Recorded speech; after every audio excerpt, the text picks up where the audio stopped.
All right, what is going on? So today, this week, definitely going to be focusing on more of Starshatter Arsenal, the new detachment coming out for Grotmas this month, and I wanted to do a competitive list breakdown for y'all today.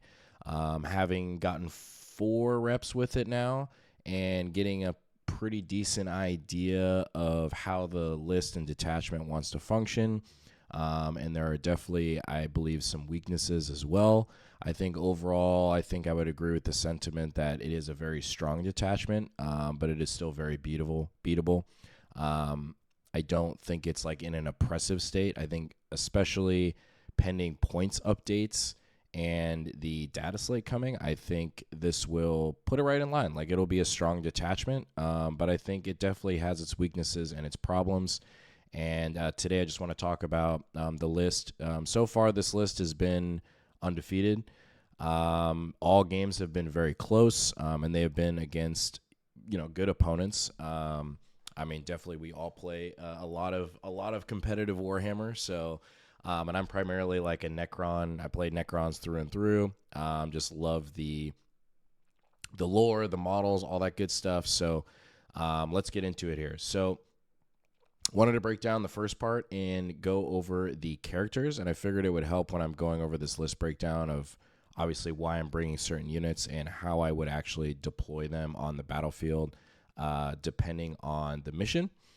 So first up, the biggest problem that we're always trying to solve when creating a list is what is going to be holding our home field and what kind of potential threats are we going to run into in the meta that could cause us problems. So that would be like Wreck Codger with, anything with like 3-inch deep strike, right? You have Aquilons with guard. Blood Angels have a 3-inch deep strike. You have Vanguard Spearhead. Those type of units, like what is going to potentially get in our backfield if we're not screening correctly and is durable enough to take that hit. And so Hexmark Destroyers really fill that role very well. And one thing to keep in mind is that your opponent, they can only drop in 1 unit more or less in your backfield. And so that's going to take up an activation to kill one of those units on your objective. So a very good synergy is that you have to run Imhotep the Stormlord in this detachment. I don't think there is any way around it. All the stratagems are good. They're extremely good. So I think in every list with Starshatter, you're going to see Imhotep in it. I think he's just great. And then having a Hexmark Destroyer 1 just to accompany him on the home point. So you're going to see that here where we have Imhotep here and a Hexmark here just to, if we need to, kind of screening out the 9s back here. And it gives us the flexibility if they do want a 3-inch and kill one of these on the objective. They can, but then Imhotep's still going to be there and they score the point. So I think it's, granted, it's a little expensive at 175 points in your backfield. I don't love it, but at the same time, like Imhotep, you're getting CP farm, and the Hexmark is a great Overwatch threat as well. So I think it synergizes really well with this detachment as far as like a home field anchor piece. You could also look at Reanimators as well. Those are really efficient right now for their points. It's 75 points. T6. 3-up save, 4 feel no pain. So, and then to round out the characters in this list, I think you bring the Silent King. It'll be interesting to see if there are lists that come out with Starshatter that don't have the Silent King that are effective from a competitive standpoint. Just because I was trying to think of lists outside of bringing the King and figuring out some way to have an anchor piece on your home objective that isn't just going to get run over the first turn, especially in a matchup like you're seeing in this picture against like Blood Angels or like World Eaters, something like that. And I couldn't really come up with anything. Like Race don't really make sense. You could bring the 6 Locust Destroyers with like a Locust Lord and running like a Reanimator package that's like -1 to wound, -1 damage, but it's like pretty close to the same points cost as, once you bring the Catacomb Command Barge, the 6 Locust Destroyers, the enhancement, you're getting already into Silent King territory. And the Silent King is just so, in the current state right now, pending any updates, he is so hard to shift, so hard to kill with -1 damage and -1 to wound. It is, against most matchups, you can pretty effectively just, provided your positioning and screening is right, just kind of yeeting him up and just saying, like, deal with it. Because a lot of, like, it's more or less, especially in melee matchups, it's going to take 2 units usually to connect on the Silent King at full strength to maybe kill him. Because if you do have the CP available, you could just 2 CP and heroic inner or counter offensive and just hit back on the other unit before their activation. So there's definitely some counterplay there. So I think the Silent King is going to be a staple in this detachment, is my opinion so far with the reps that I've gotten. And let's get into the next section here. So the next section here, we're going to bring a Reanimator, which is going to be right here. And Reanimator's in place really to synergize more with the King just to make him unkillable. Or try to. So, if they do go after him, it's going to give you the option to heal him 2d3. And then remember, in your turn, this is very important for that strat. It's in your turn and at the end of your fight phase. It's not any fight phase. It's your fight phase. But I think it makes the strat better. If you control an objective, you get to heal an additional 2 CP. So I think there's a lot of play. Like if you play him aggressive early, and get him in a good position.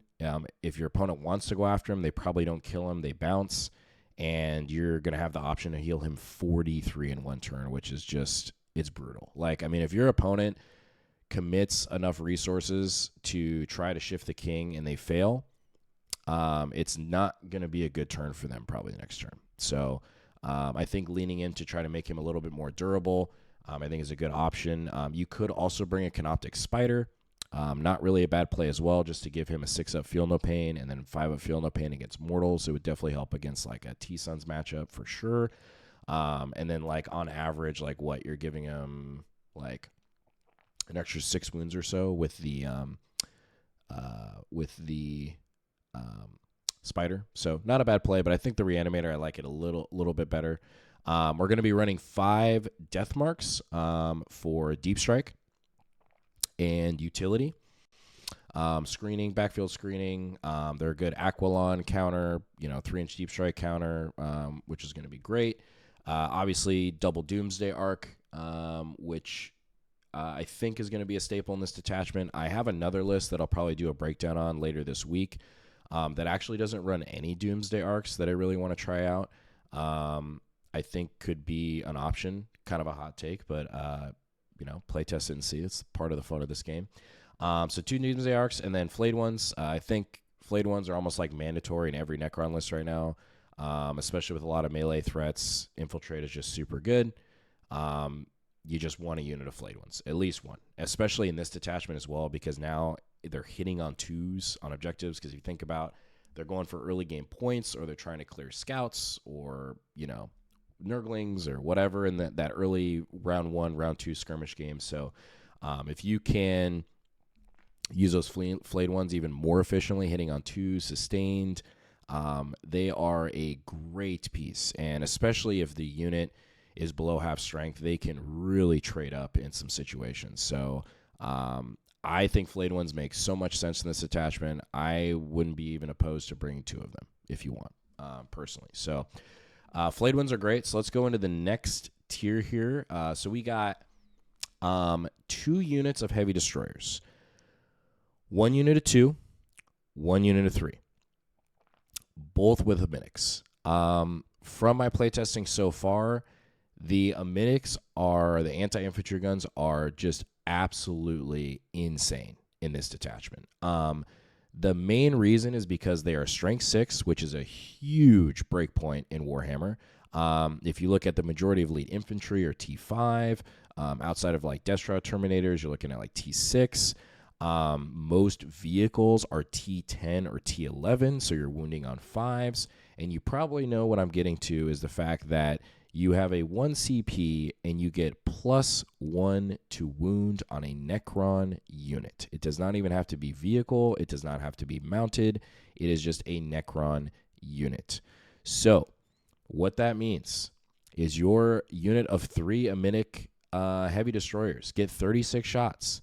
They are probably going to be hitting on 2s with sustained 1. So on average, you're probably getting 100% of your hits through with the sustained. So you're getting 36 hits through. You can spend 1 CP to basically wound most things in the game that it's going to hit on 2s. And if you, by chance, want to go after a vehicle, you're going to be wounding on 5s, or 4s, which is just crazy. I mean, we're talking like Greater Demons, Chaos Knights, with the potential leak on Imperial Knights going down to T11. That is also huge. Like, having the ability to just wound big knights on 4s is just insane. So it's just extremely reliable in a lot of matchups. The only downside is, yes, they are AP1.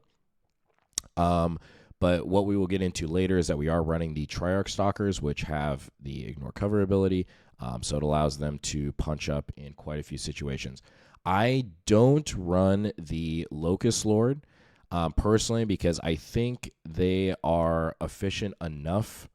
And with this, you're going to see with this detachment is that you really need a lot of screening pieces, and you need to have enough units that are going to be able to harass your opponent's primary. That is where this detachment struggles. It has no problem doing damage, but if you lean too much into the damage and not enough into the screening and being able to kind of control primary, you're going to be running into some problems against good players.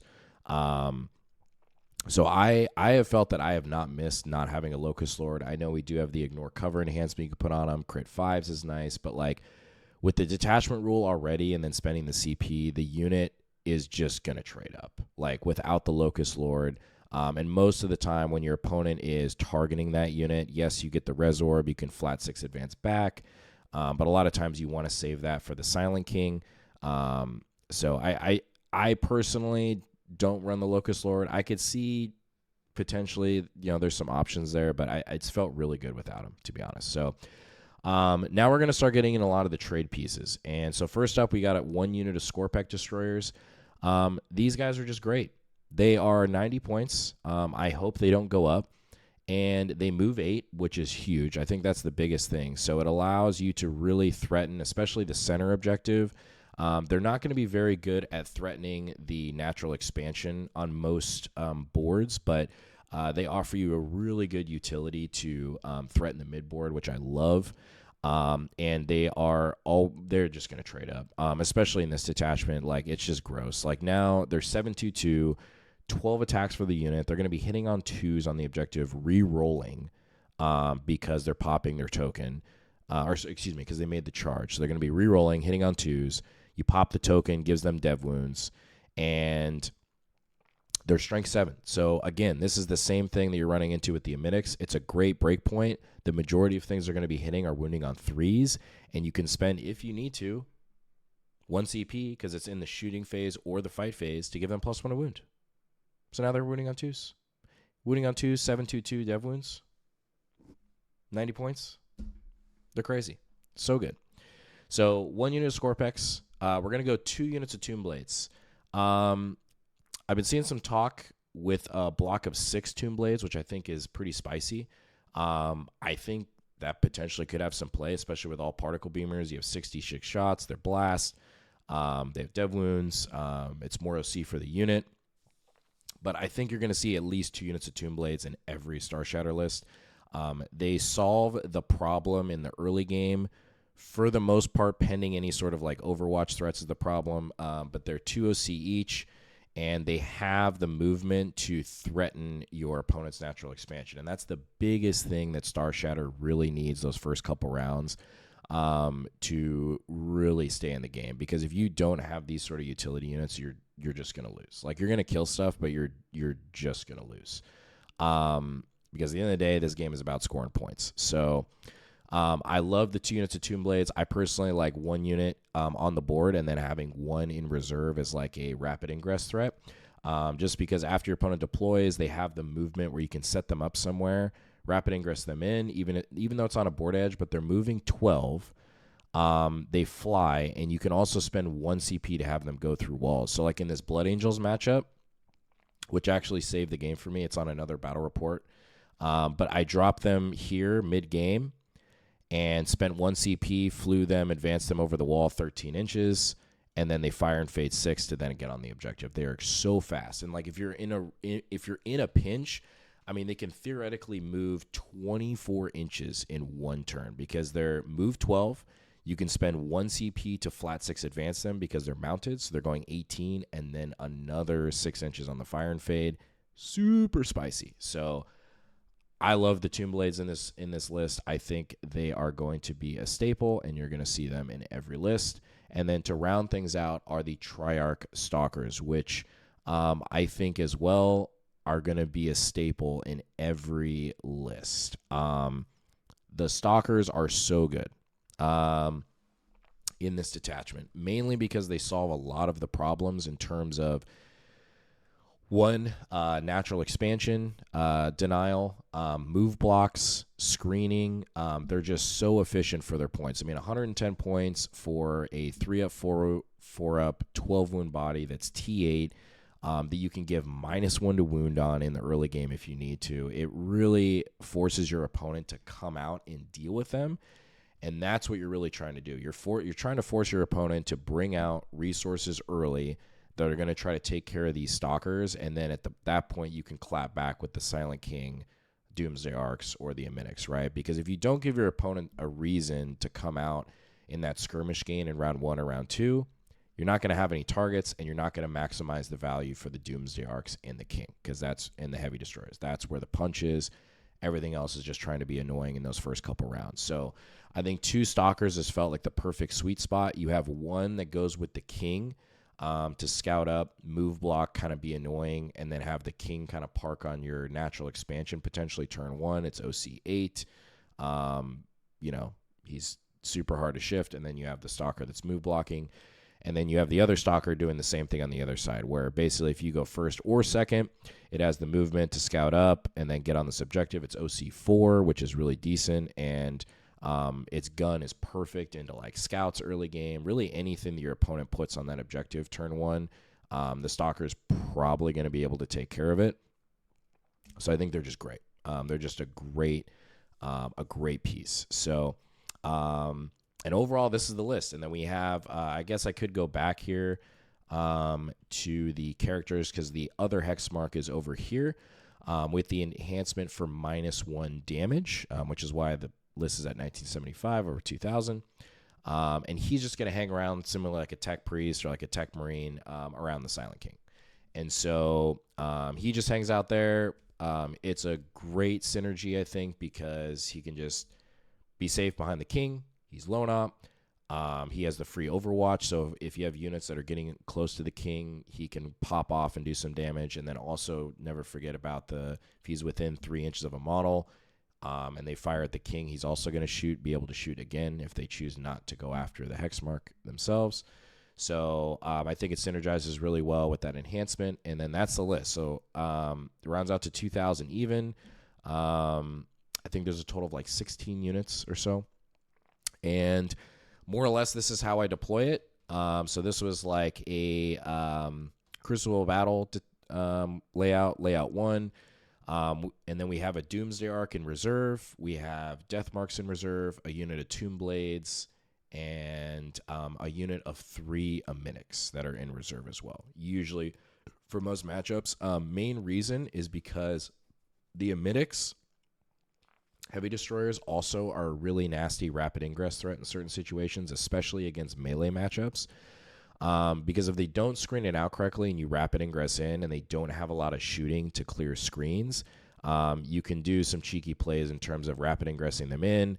They're within line of sight of like a charge, and then you can spend a CP for Overwatch, and then they could definitely do some decent work into certain matchups if they don't have Armor Contempt. If they have Armor Contempt, probably going to be kind of a bounce. But yeah, that overall is the list so far. I'm going to be running it at a team practice on Wednesday, which I'm super excited about. And then I have another list I'll probably go over later this week of Starshatter Arsenal that actually doesn't have any Doomsday Arcs in it.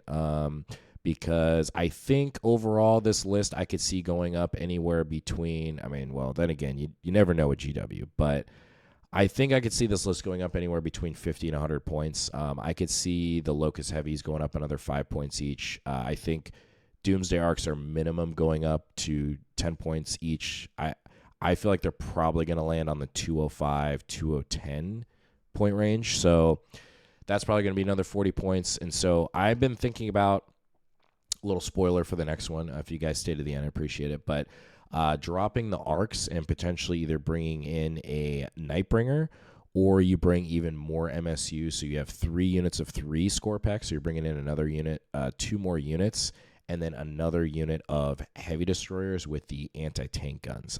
Main reason for that is because if with the gauze, if they are near the king, they get 3 shots.